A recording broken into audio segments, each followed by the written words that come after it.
Om Ajnanatimirandasya Jnananjana Shalakaya Chakshurunmilitam Dhena Tasmai Shri Gurave Namaha. Om Namo Bhagavate Vasudevaya. Om Namo Bhagavate Vasudevaya. Om Namo Bhagavate Vasudevaya. Narayanam Namaskritya Naram Chaiva Narottamam Devim Sarasatim Vyasam Tato Jayamutiraye. We're reading from the Srimad Bhagavatam, Canto 7, Chapter 10, Prahlad, the best among exalted devotees. And today is text number 1. Sri Narduvacha Bhakti Yogasya Tat Sarvam Bhakti Yogasya Tat Sarvam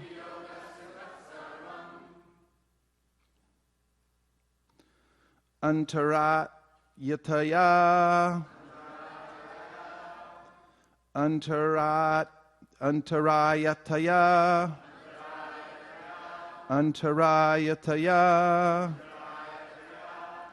Arbakaha Antarayatayarbakaha Antarayatayarbakaha Antarayatayarbhakaha Manyamano Hrishikesham Manyamano Hrishikesham Smayamana Uvachaha Smayamana Uvachaha Sri Naruvacha Bhakti Yogasya Tat Sarvam Antarayatayarbhakaha Manyamano Rishikesham Smayamana Uvachaha Sri Narada Uvacha Bhakti Yogasya Tat Sarvam Antarayatayarbhakaha Manyamano Hrishikesham Smayamana Uvachaha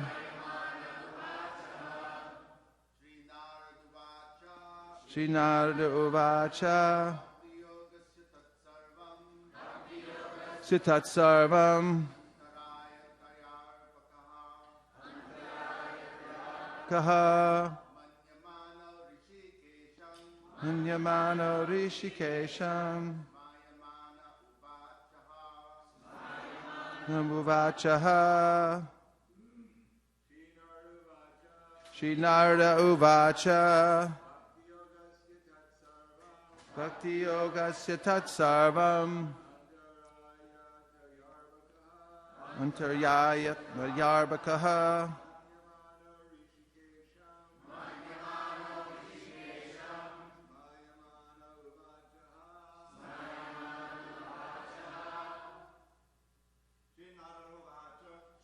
Naruvacha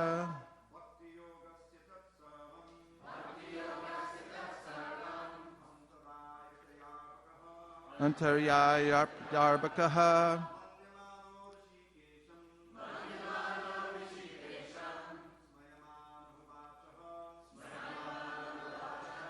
Vaishnavis. Sri Narada Uvacha Bhakti Yogasya Tat Sarvam Antarayatayarbhakaha Manyamano Hrishikesham Smayamana Uvachaha Shri Narada Uvacha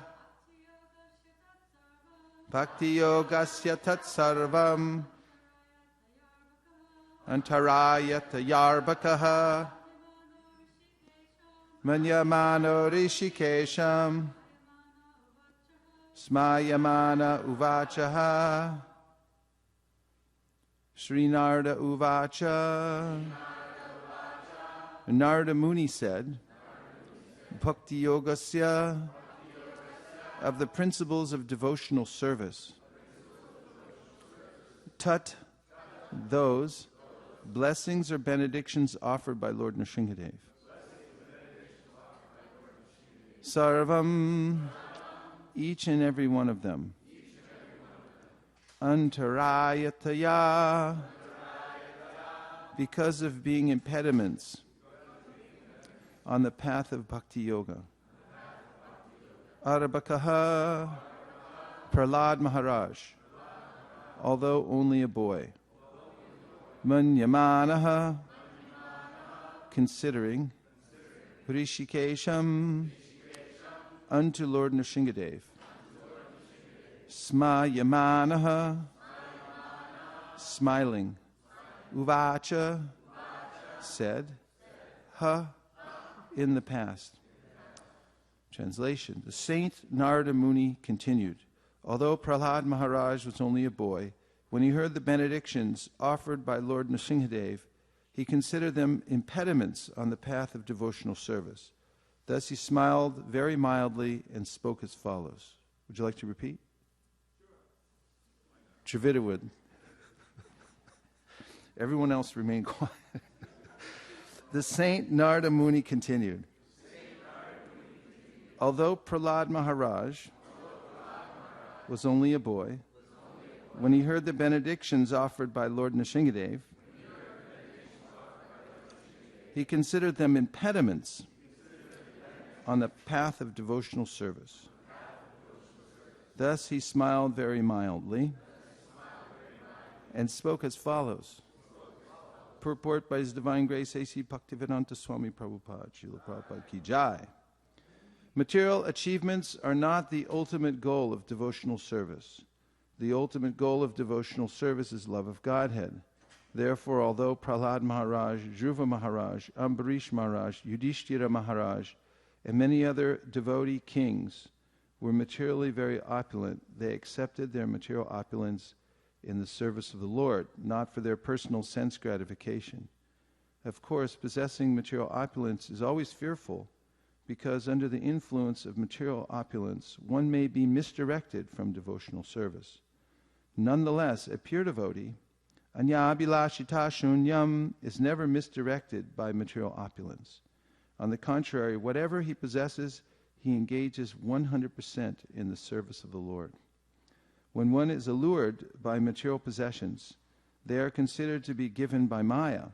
But when one uses material possessions fully for service, they are considered God's gifts or facilities offered by Krishna for enhancing one's devotional service. Om Ajnanatimidandasya Jnananjana Shalakaya Chakshurun Militam Dena Tasmai Shri Gurave Namaha Shri Chaitanya Manobhishtam Stapitam Yena Bhutale Swayam Rupa Katahmayam Dadati Swa Padantikam Vandeham Sri Guru Sri Yuta Padakamalam Sri Gurun Vaishnavamscha Sri Rupam Sagrajatam Sahagana Raghunatham Vitam Tam Sajivam Sadvaitam Sadvatutam Parijana Sahitam Krishna Chaitanya Devam Sri Radha Krishna Padan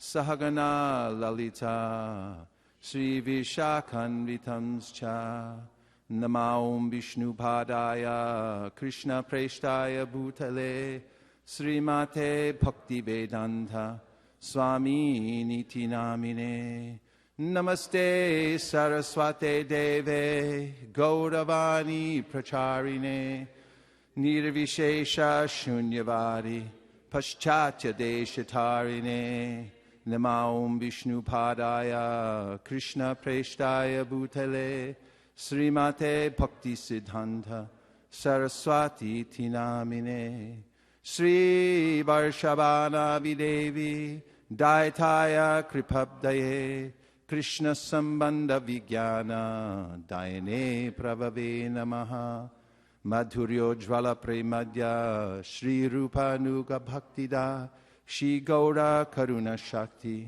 Vigrahaya Namostute Namaste Gauravani Sri Murtaye Dinatarine Rupa Nuga Virudhapa Siddhanta Dvanta Harine Namo Gaura Kishoraya Sakshad Vairagya Murtaye Vipralamba Rasambode Padambu Jayate Namaha Namo Bhakti Vinodaya Sakchidananda Namine Gaura Shakti Swarupaya Rupanuga Varayate Gaura Virbhava Bhomestvam Nirdesa Sajjana Priya Vaishnava Sarvabhoma Shri Jagannataya Te Namaha Vancha kalpatarubhyascha kripa sindhobhya evacha patitanam pavanebhyo vaishnavebhyo namo namaha namo mahavaranyaya krishna prema pradayate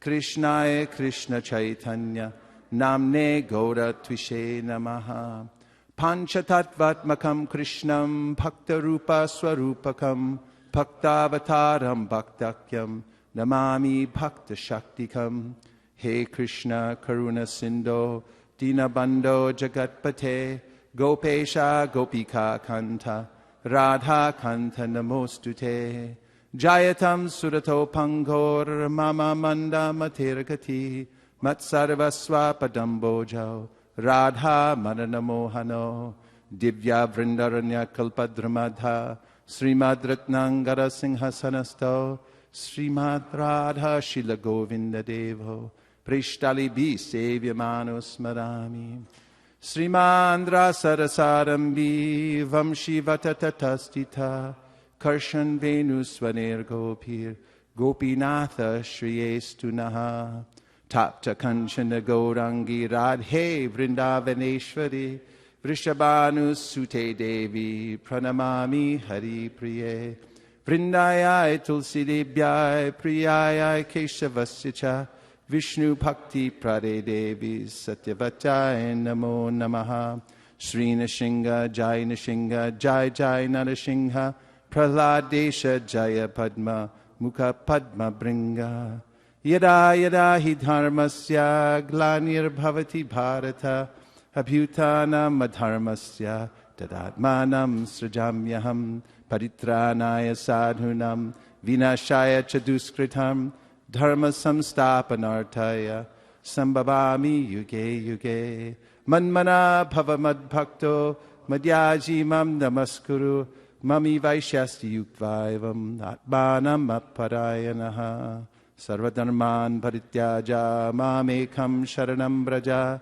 ahang tvang sarvapapebhyo mokshayishami ma suchaha Shushusho Sharadhanasya Vasudeva Katharuchi Syan Mahat Sevaya Bipra Punyatirtha Nishevanad Shinvatam Swakata Krishna Punya Shavana Kirtana Hridyantaksto Hibhadrani Vitunoti Suhritsatam Nashta Praeshu Bhadreshu Nityam Bhagavata Sevaya Bhagavati Uttama Shloke Bhaktir Bhavati Naishtaki Tadara Justamo Bhava Kamaloba Dayaschaye Chete Teranavidham Stitam Satve Prasidati Evam Prasanna Manaso Bhagavad Bhakti Yogataha Bhagavad Tattva Vijnanam Mukha Sangasya Jayate Vidyate hridaya grantis chijante sarva samshaya shiyante chasya karmani drishte manishvare. Jaya Shri Krishna Chaitanya Prabhu Nityananda Shri Advaita Gadadhara Shivasari Gaura Bhaktivinoda. Hare Krishna, Krishna Krishna, Hare Hare, Hare Rama, Rama Rama, Hare Hare. Sri Naruvacha Bhakti Yoga Sitat Sarvam Antaraya Taryarbakaha Manyamano Hrishikesham Smayamana Uvachaha. The Saint Narada Muni continued, although Prahlad Maharaj was only a boy, when he heard the benedictions offered by Lord Nrsingadev, he considered them impediments on the path of devotional service. Thus he smiled very mildly and spoke as follows. And in the first line of the purport, Srila Prabhupada says that material achievements are not the ultimate goal of devotional service. Those who do have material desires are advised by Shukadev Goswami that they should still approach Krishna, because sapare chukram akayam avranam asnaviram shudham apapavidam kavirmanishi paribhu swayambur yatat yatatortan vyaradash shashvatibhya samabhyaha. Krishna is the supreme pure. He is antiseptic and prophylactic. When one approaches him, then one's desires become purified. Akama sarva kamo va moksha kama udaradi tivrena bhakti yogena yajeta purusham param. Whether one has all material desires or no material desires, or desires liberation, he should approach the personality of Godhead. And also in the Srimad Bhagavatam, Yam Krodha Kama Sahaja Pranayari Piti Vatsalya Moha Guru Gaurava Sevya Bhavai Sanchintitassa Sadrishin Tanamapurete Govindamari Purusham Tamaham Bhajami. Lord Brahma says that whether one approaches Krishna out of fear, Yam Krodha Kama, out of desire, out of anger, out of natural friendly love, and so forth, he becomes purified just by approaching Krishna, because Krishna is the supreme pure. We see in the case of Putana, she approached Krishna with a desire to kill him. But later on, Uddhava in the Srimad Bhagavatam, or in his prayers, Uddhava says, Aho Bhakiyam Stanakala Kutam. Oh, how wonderful it is that Bhaki, the sister of Bhakasura, had approached Krishna to kill him with poison on her breast, and he didn't consider the fact that he was trying to kill her. He just considered that she came as a mother, and therefore he awarded her a position as a mother in the spiritual world. And in describing that pastime, Srila Prabhupada says that Krishna accepts the best of what one has to offer and doesn't consider the other parts. So even in the beginning of when one becomes aware that there's more to life than satisfying one's own senses, however, there may be an interim period where one doesn't have the power to give up sense gratification. Krishna allows one to offer whatever one has, whatever one's normal course of life, whatever one uses in one's normal course of life in his service. Therefore, he says in the 9th chapter of the Bhagavad Gita, Yat koroshi yat ashnashi yat johosi dadasi yat tapasyasti konteya tat kurushva manarpanam. Whatever you do, whatever you eat, whatever you offer, give it away. Whatever austerities you perform, do it as an offering unto me. And then as one connects those things to Krishna, they gradually become purified. However, a devotee who has realized his or her self-interest, which is that Krishna is the soul of my soul, Atmanam Akilatmanam. This is a revelation given to us by Shukadev Goswami near the end of the 14th chapter in the 10th canto, that Krishna is the soul of all souls. Therefore, when he says, I'm attracted to my body and my family and my nation and my football team and my car because I project myself into it and I think that's me. So he says, then what about the self of yourself, the very source of your soul? How much attracted you'll be to him, to Krishna. Atmanam Akilatmanam. He's the source of all souls. He's the maintainer of all souls also. Nitya nityanam, chetanas chetananam, eko bahunam, yovididhati kaman.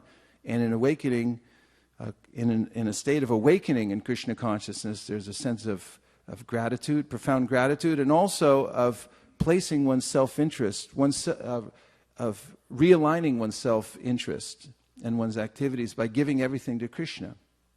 Because, as Prahlad Maharaj says, Naivatmana prabhurayam nijalabhapurno, that although Krishna is full in himself, and it's not for his benefit that we offer anything, when the devotee gives something to the Lord, then the devotee benefits.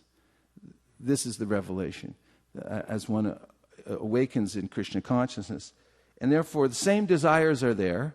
However, they become transferred, and one becomes interested in serving Krishna's senses because he realizes that's in my self-interest. Everyone's self-interested. It's just a matter of the misplaced self through the false ego, or actually realizing Jiv Krishna Das E Vishwash. If you have this faith, E Vishwash, Koletor or Duko Nai, all your misery will be gone. Duk means misery. It also means, the etymology of the word is that there's a spoke that's out of place. So the wheel doesn't run properly. There's friction and bumping everywhere you go. Sound familiar, material world? Or is it just me? So, duk. But if I just make this one adjustment, I direct my desires towards Krishna. Whatever I have in my possession, I say, that's yours. Krishna, that's yours, that's not mine. And I direct my desires toward pleasing Krishna's senses. Then that's love. Atmendriya priti vansha tari balikham. Krishnendriya priti icha Dari Prem Nam. Krishnadas Kaviraj Goswami says these are two sides of desire. One side is that my own senses, Atmendriya Priti, mine, my senses. At the beginning of the Bhagavad Gita, it all starts with Dharma Kshetri, Kurukshetri, Samaveta Yuyutsava, Mamaka Pandavaschaiva. This is the problem at Kurukshetra, that Dhritarashtra is seeing a difference between your sons and my sons. And those are mine. So that's a problem for you now, because that's your thing. And you want it for your own sense gratification. Therefore, that's Atmendriya Priti. For my senses, I have affection. For my kids, I have affection. Everyone else can go to hell. When people get blown up overseas and they're not Americans, who cares? We don't count the numbers. But if one American gets killed, everyone, starts calling their congressman and saying, what's the problem? One of us got killed and things like that. I have this affinity for those people related to my body. So there's Atmendriya Priti, Vancha. There's a desire that I have to fulfill, and I become a Kamakami. Krishna says in the Bhagavad Gita near the end of the second chapter, Apuryamana machala pratishtam samudramapa pravishanti yadvat tavat kamayam pravishanti sarve sashantamapnoti na kamakami. He said, don't be a Kamakami. There may be desires, and they're entering into the mental system all the time, but don't chase them. That's a Kamakami. He chases after them. And as we were speaking yesterday, Prahlad Maharaj describes this as a person who is chasing after mirage. This is called Mriga Trishni Rupa. Mriga means the deer. So the deer in the desert sees the illusion of water, and he chases after it. And then he dies. This is the pursuit of material desires. One after another, they come to us. But a self-realized person is not faked out by those desires and doesn't chase after them and doesn't contemplate them either. And this is the most valuable information given. Of course, it's all the most valuable information given in the Bhagavad Gita, but Dhyayato Vishayan Pumsam Sangasteshu Pajayate. Krishna tells how one becomes degraded, how a soul that's the same quality as Krishna, although vulnerable, can fall down into the material consciousness and become degraded and be profaned, although one is actually part of the spiritual world, and that is by contemplating the objects of the senses. Dhyayato. So to contemplate, it's an interesting concept. You actually have to think there's something in it for you. Otherwise, you don't contemplate it. If you look at it and there's no connection to it, there's no sangha, there's an asangha, there's a disconnect because you think, that's not me, that's not for me. But if you look at it and say, that's for me, if your mind and intelligence line up and say, I'm going to think about that one for a while because maybe I can get it, that's the problem. Jayato vishayan pumsam sangasteshu, but then you develop a sangha. Now it's your problem. Now you got a problem. Jayato vishayan pumsam. So there's no problem if we don't misidentify ourselves with the false, through the false ego with all kinds of material things, including the body. And I don't think in terms of I and mine. And therefore, there's a principle that Rupa Goswami gives in relationship to this verse. Anasaktasya vishayan yatarham upayunjita nirbanda krishna sambande yuktam vairagyamuchite prapanchikattaya budya hari sambandi vasuna mumukshavi prityago vairagyam falgukatyate. And that is that you can walk through the whole world. You can live in a palace. It doesn't matter. As long as you understand how everything's properly placed and that everything's meant to be used in Krishna's service. This is sannyas. Nyas means where you place everything. Everything is placed and a place for everything. So nyas means like when you put on your tilak, you're putting everything in its place. There's a nyas. Keshavaya namaha, Narayanam, Madhavaya, Govindaya. So if you know where everything goes, there's no problem for you. It all goes to Krishna. That's the simple process. And if you reject things, on the other hand, that could have been used for Krishna, then you're a false renunciate. You didn't get it. You're standing in line at the store. You see the man in front of you drop a $100 bill. Now you have a couple choices. One is you can pick it up, in which case you're a thief. That's a materialistic person. So looks at the material world, looks around, goes, yeah, that's all mine. I'll get as much as I can. And the other person could just leave it there, in which case your integrity is not quite complete because you knew where it came from, right? And then the third person taps him on the shoulder, says, here, take it back. You drop this. Which feels better anyway to y'all? Huh? Giving it back. Doesn't feel good to me. I went and bought some arms for my chair that fell apart, and the guy said, go try them. If they work, then you can bring me back the money. So, I tried them, they worked, and then I had to go traveling, and I was gone for about a month. And then I came back, and I was thinking, he probably thinks that I took off on him. So I went back to the store dutifully, and I gave him his money. I said they worked. And I was just turning around to walk out, and he goes, really, thanks for coming back. And suddenly I felt good. And I thought that's an intangible way of actually growing. You do the right thing. You connect to the right, you connect in the right thing. Give it back, where it goes. I could have kept the money, but it was a paltry amount. It was $25. It wouldn't have meant much. But actually giving it back, connecting it meant a lot. So it's meaningful when we connect everything to Krishna. We feel full, actually. We grow. We become a whole person. We have full integrity. If you have complete integrity, because you know where everything goes and you connect it. Isavasamidam sarvam yat kincha jagatyam jagat tena tektena bhunjita magrita kasasitanam. Everything animate or inanimate within the universe is controlled and owned by the Lord. One should therefore accept only those things necessary for himself, which is set aside as his quota, and one should not accept other things, knowing well to whom they belong. So I'll just take some questions and reflections. Dravida Prabhu. Hare Krishna.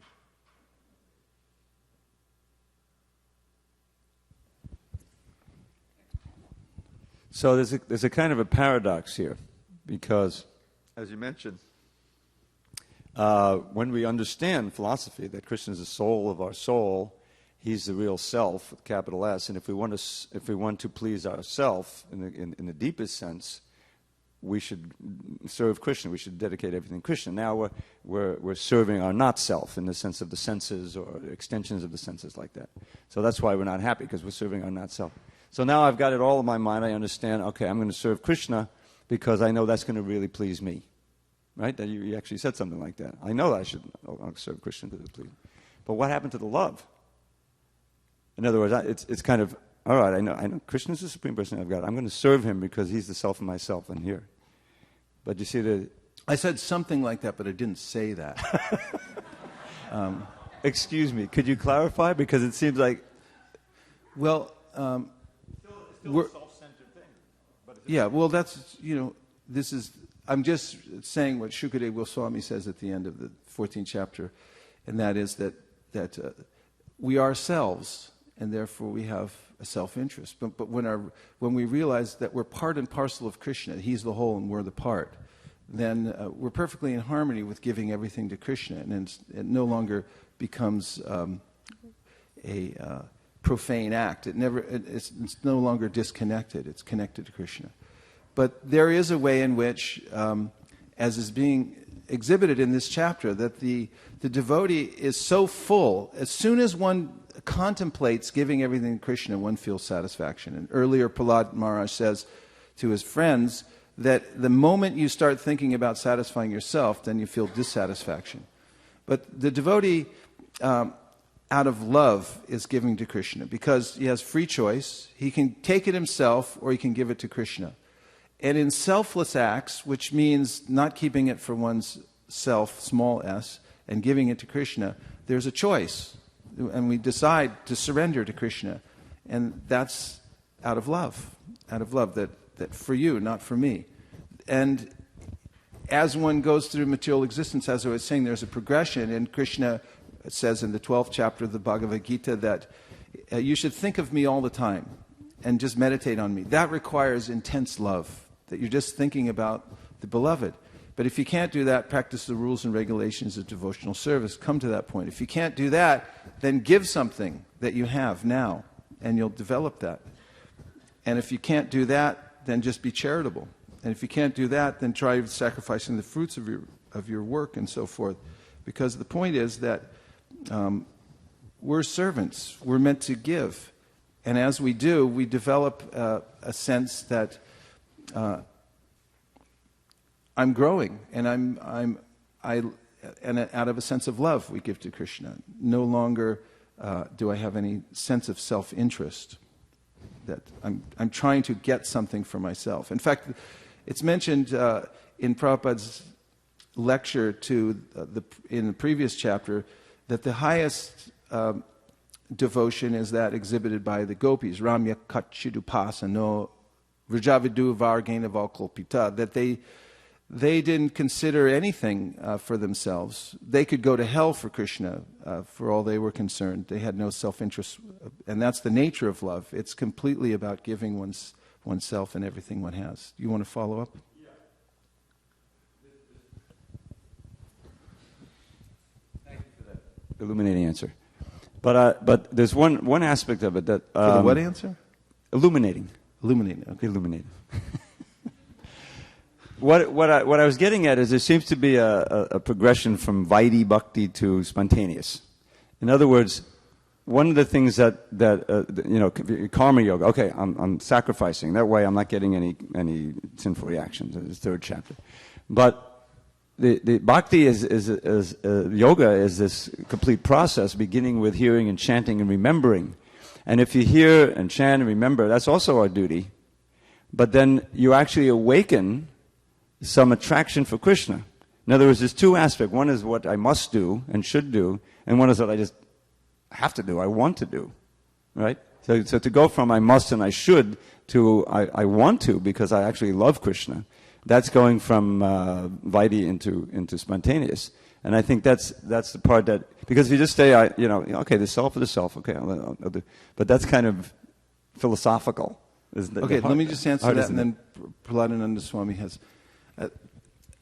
When I'm speaking about our self-interest in material life being transferred to self-interest in spiritual life, I'm thinking in terms of how Rupa Goswami presents, for instance, in the Padyavali, many, many verses, like Yuvatinam yata yuni, yunam cha yuvatau yata, mano biramate tadvan, mano me ramatam twai. Just as young boys are attracted to young girls and young girls are attracted to young boys, let me also be attracted to you spontaneously like that. So he's comparing the two. He's saying, just like in the attraction of material life, I want that same spontaneous kind of attraction to you. So he does give the comparison of the two. Prahladananda Swami?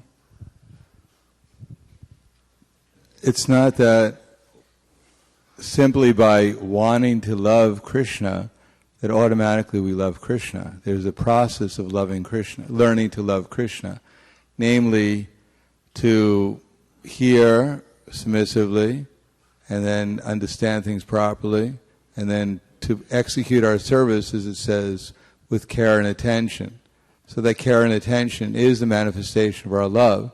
And when Krishna sees that, then he reveals himself to us, and then our love actually manifests itself. It's not that we can simply love an idea. Krishna has to reveal himself to us in order for our love to develop. And he reveals himself to us according to the care and attention we're putting to our service, according to how Krishna wants us to serve. So the idea we're going to love Krishna, no, we can't love Krishna unless Krishna reveals himself to us, and then we can love him, because that's spontaneous. True, but we can make a choice to surrender to Krishna. I mean, at some point, we do. That's our choice. And I really like your point, just continuing with it, that it's not that we just become attracted to Krishna. Krishna becomes attracted to the devotee as well. When that, as described in the Bhagavatam, when there's a fragrance of pure devotional service, that is, when the devotee becomes more interested in pleasing Krishna than anything else, there's a fragrance. And that fragrance is the only thing that attracts Krishna. And when he actually becomes attracted to the devotee, and Atashri Krishna Namadi na bhaved grayam indriye sevam mukhi jevado swayameva spuratyada. He reveals himself. But it's a relationship also. Archita Prabhu?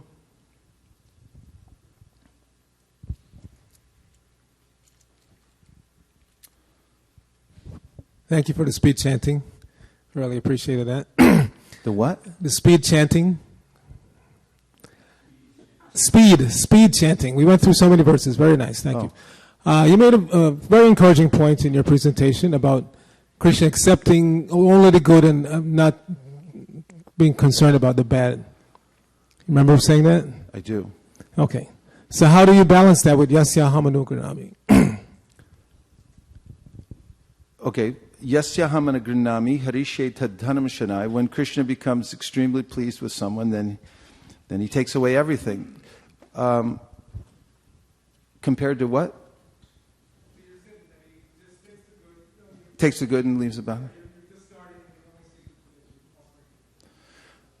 Well, it's an individual process, and Krishna is the suhrit. He's the very best friend within the heart. He knows what's good for us, and therefore he winnows out all those things that are impediments on our path. That's what Hari means. He takes away all our misery.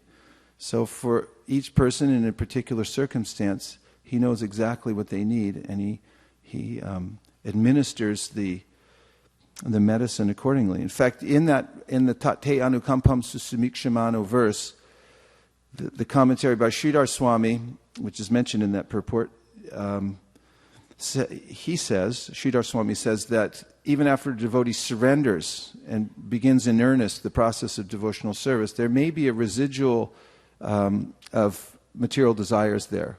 Some last vestige of a desire to enjoy the material world. And Krishna knows exactly what it is. And therefore he gives miseries which are custom made to counteract those last vestiges of desire. And that's mercy, because it may be difficult for the devotee to give them up. Jata shadho makatasu nirvina sarvakarmasu veda dukkha makankamams. This last line is the most important, and now we can't remember it.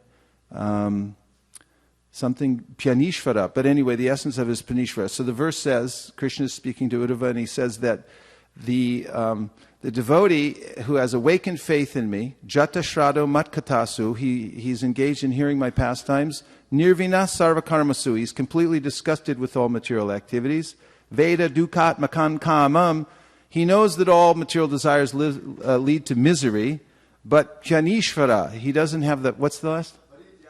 Parityage Pyanishvara. Parityage, he can't, Pyanishvara, he doesn't have the power to give it up still.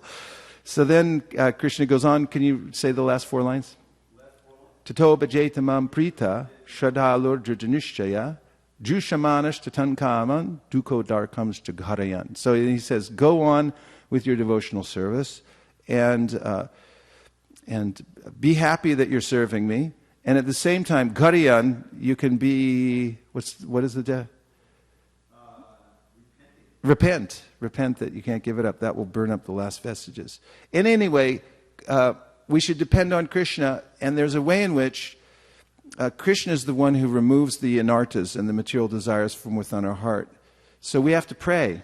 And Bhaktivinoda Thakur compares all the various kinds of anartas that we may harbor within our heart. And I like that word harbor, because like harboring a fugitive, not a good idea. Or if a cobra comes in your house and you say, it's no big deal, just let him hang out. Those material desires, we can't let them just loiter, or we can't harbor them. That's even worse. Harboring a criminal. Doesn't that sound horrible? You harbored a criminal. So it's these material desires, like harboring a criminal, and we have to pray that they'll be expunged from my heart. And so I was saying, Bhaktivinoda Thakur says that each one of the demons that appeared in Krishna Lila is an archetype of a particular anartha that one might have in the material world. And that Krishna came and killed those demons. They're formidable and very difficult for anyone else to deal with, but Krishna killed them easily. One hand, threw him over his head, swung him around, all kinds of ways that Krishna is... And so we should pray to Krishna, Bhaktivinoda Thakur says, and he'll help us. Shrinvatam swakata Krishna punya shravana kirtana hridyan taksto hibhadrani vidunoti suritsatam. He'll help us from within the heart take out those particular material desires. Was there a last point? Yes. Okay. And then Amarendra Prabhu. Could you help to understand the difference between healthy and unhealthy repentance? Well, you can tell by the result. If you become morose and you lose self-esteem, and what is it? Dysfunctional. If you become dysfunctional by that, then it is unhealthy. If you become enthused by it, because you realize as you're repenting that there's a remedy, and that there's a recourse for that because you go on in devotional service. Param vidayate Sri Krishna Sankirtana. The devotee who's developing faith is characterized by this, that he or she believes, Param vidayate Sri Krishna Sankirtana. If I just take shelter of Sankirtan, then all victory will be there for me. I can't do it now. I'm not at that point yet. But as Prabhupada says in the 3rd chapter of the Bhagavad Gita, 31st verse, ye me matam midam nityam, etc. And in the purport, he says that in the beginning one may not be able to fully discharge one's duties in devotional service, but if one doesn't resent the principle, that is, that he can't fully do it yet, and goes on faithfully in devotional service, he'll overcome that. So I'm saying that knowing that, having that knowledge that even though I'm repenting for my past and so forth, there's a sort of exhilaration at the same time, because he or she knows tate anukampam susumikshamano bunjana evatma kritam vipakam. Whatever is coming is being burned off. Whatever miseries are coming. I'm gradually coming to this point where Krishna will accept my devotional service. So if it's dysfunctional, it's material. If it makes you dysfunctional, and if you become exhilarated by that repentance, knowing that you're properly situated, it is spiritual. Amarendra Prabhu? Yeah, I'd like to go back to the $100 bill for a minute. Let's say it's $1 million bill and somebody picks it up and they go out and they buy a big house and big screen TVs and season tickets to a championship basketball team and cars, and they think they're really happy and enjoying it, and they really like the results of all that material possessions that they've acquired, and they think they're happy.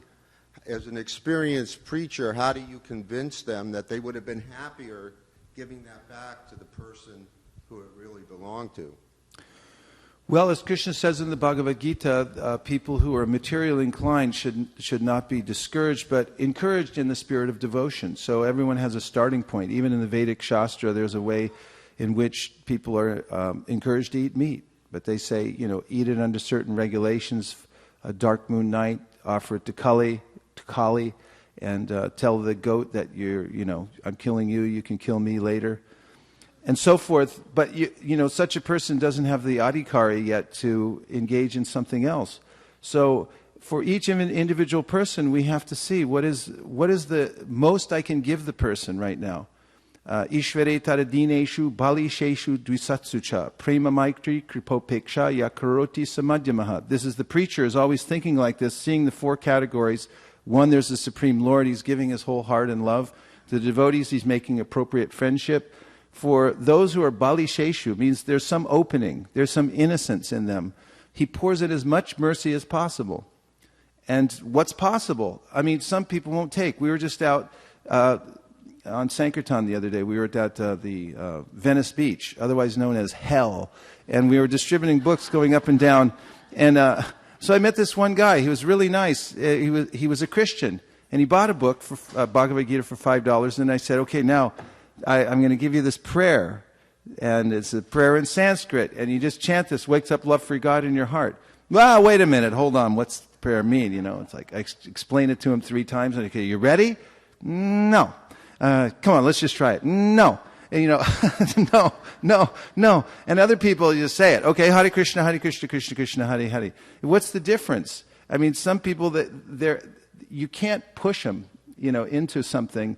You have to lead them in, and at an appropriate time, you give them what they can take, as much as they can take.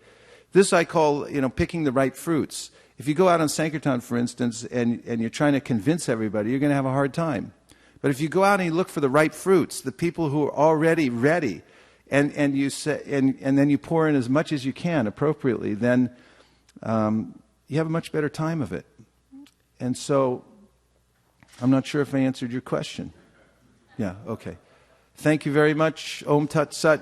Srimad Bhagavatam ki jai, Srila Prabhupada ki jai, residents of New Dwarka ki jai, visitors to New Dwarka ki jai, Go Premanande Haribo! Nachariyar Marman, Nachariyar Marman, Nachariyar Marman, Nachariyar Marman, hey! Nachariyar Marman, Nachariyar Marman, Nachariyar Marman, Nachariyar Marman.